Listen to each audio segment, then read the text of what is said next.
Days later, on a slightly foggy morning, Rosie was putting an observation coach to the line. The Fat Controller was on board. She made it to Kelstrup Road and carefully steamed onto the abandoned line.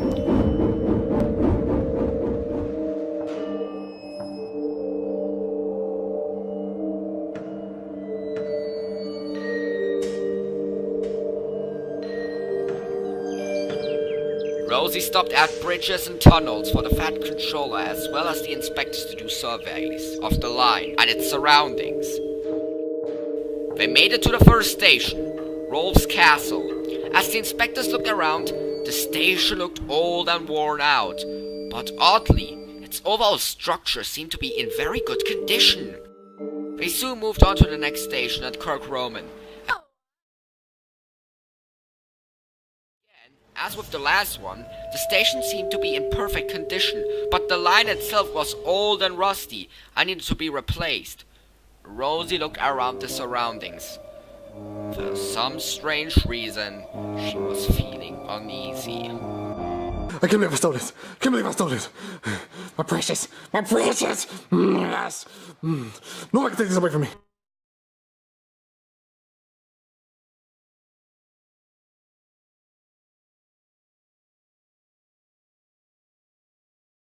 Alright, what's the matter? I'm kind of feeling a bit, well, unsure about being here. I mean, it's not that I don't like it here, but it's something that I can't explain right.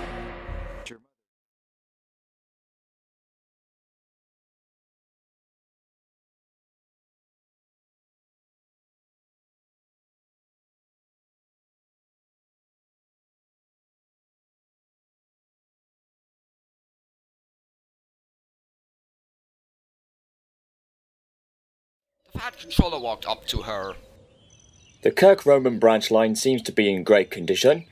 It will need a few things cleared away and repairing, but I think overall we'll have this ready for the spring season next year. Excuse me for asking, sir, but what about the small dock further down the line? Does that need inspecting? It's still in operation. The Council of Kirk Roman preserved it and has since kept the docks in working order. Its small fleet of fishing boats are currently in use of selling or delivering cargo from the mainland. Honestly, Eddie, it's just a phone. The Flying Kipper will also have some use there, for that some small deliveries of fish can be made. As for passenger trains for the two stations, that will be no problem. I will soon find the right engines to run it on the line once it's completely repaired. Rosie felt slightly nervous from what she had heard as the Fat Controller and the inspectors climbed aboard the observation coach. Just then, a sudden gust of wind blew from out of nowhere, followed by a cold drop in the atmosphere around their area. Rosie felt the chills in her boiler, and she started to get more tense. I think we've outstayed our welcome. Something or someone is watching us nearby.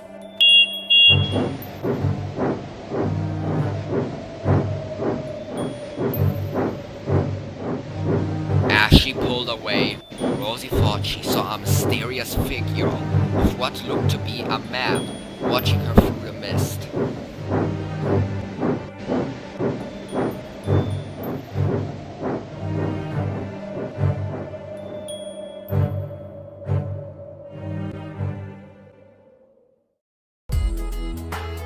The plans to reopen the line were soon put into action.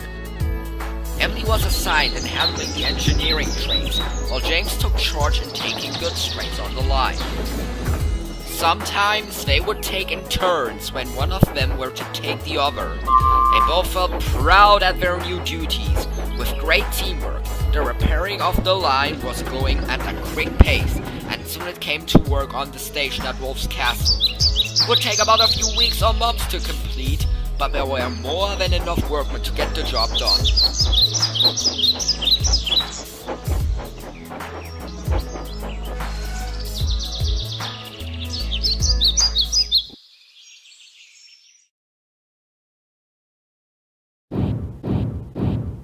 One night, James was given a job to take some workmen materials to the line for the night shift workers. He had made good progress and soon reached the old line, turning onto it. He made it to Rolf's castle where the workmen were waiting.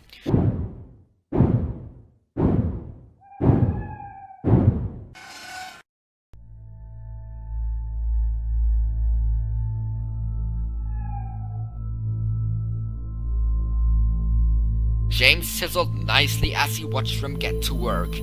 The night was clear with stars twinkling in the sky. But then, the red engine and everyone else suddenly felt a drop in temperature that went cold. What in the world is going on? What's with this cold feeling?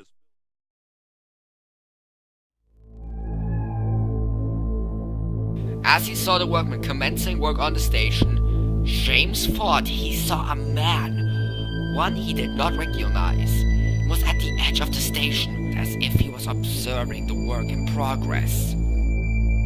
Who's that? I didn't see him when picked up the workman earlier today.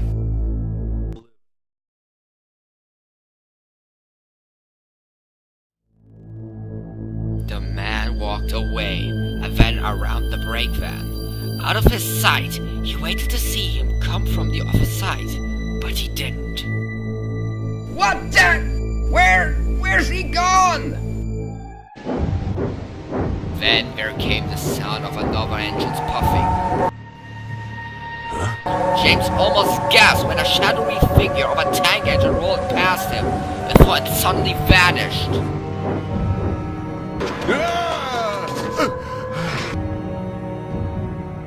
No! No! It couldn't be!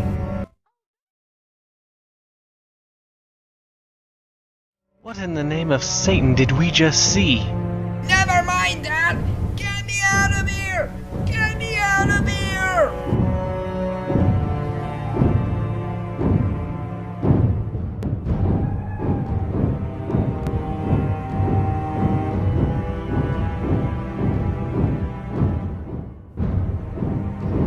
Leaving the workmen and the engineering train behind, James raced along the main line and didn't stop until he reached Rickerstown.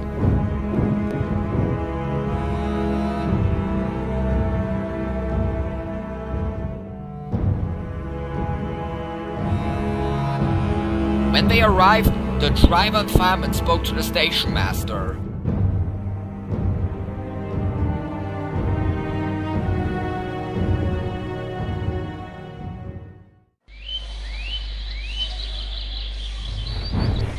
The next morning, James told Emily about what had happened the night before.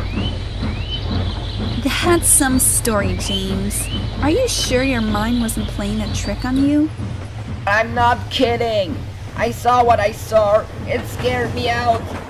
That unknown tank engine. Its look and shape. It looked like... Who do you think it was?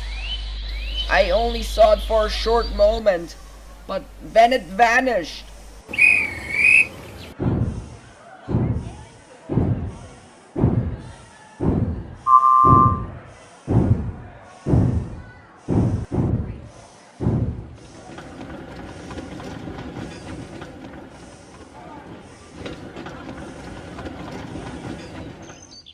Work on the Kirk Roman branch line continued on.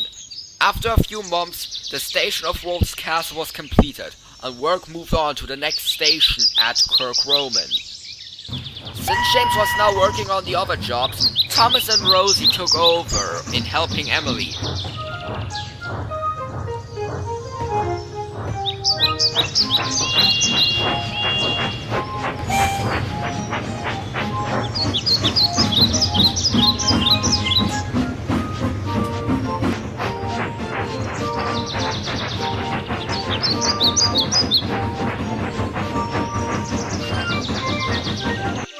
As the weeks passed by, repairs and restoration to the station of Kirk Roman was eventually completed. Next came the replacement of the old rails. This took about a few months to do, but thanks to the amount of teamwork from the workmen, both day and night, it was nearing completion.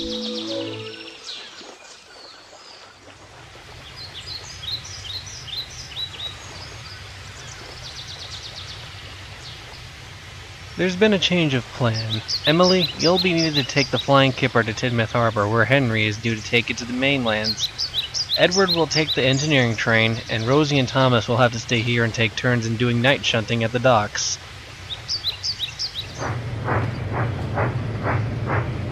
Emily took the flying kipper away to Tidmouth Harbor, leaving Thomas and Rosie behind.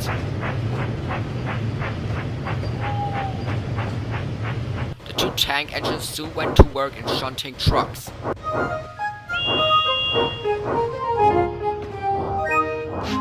Rosie went first, leaving Thomas to rest in the shed, and his crew could get some rest too. Rosie worked her hardest for the next several hours.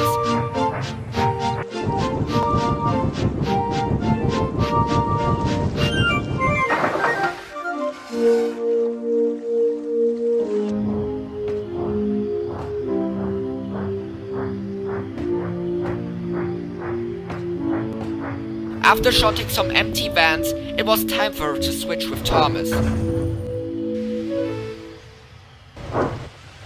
But before she could, a cold drop in temperature was felt, and a layer of fog came down. The driver and fireman could hardly see, and decided not to take any risks, and kept Rosie where she was. Oh my goodness! I don't like this at all! Why do I feel like this happened before somewhere? Sonic, be careful though. It does feel rather odd. It never gets this foggy before.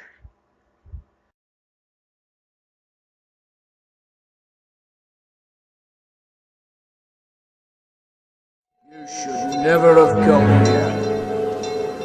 Who's there? You dare come to this place? Now you will be punished for your sins. Whoever's out there, show yourself.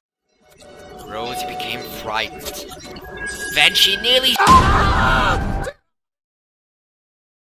screamed and hovered when she saw an unknown figure walking past her. From where he was going, he was heading towards the shed where Thomas was sleeping in. Oh no! I have to warn Thomas!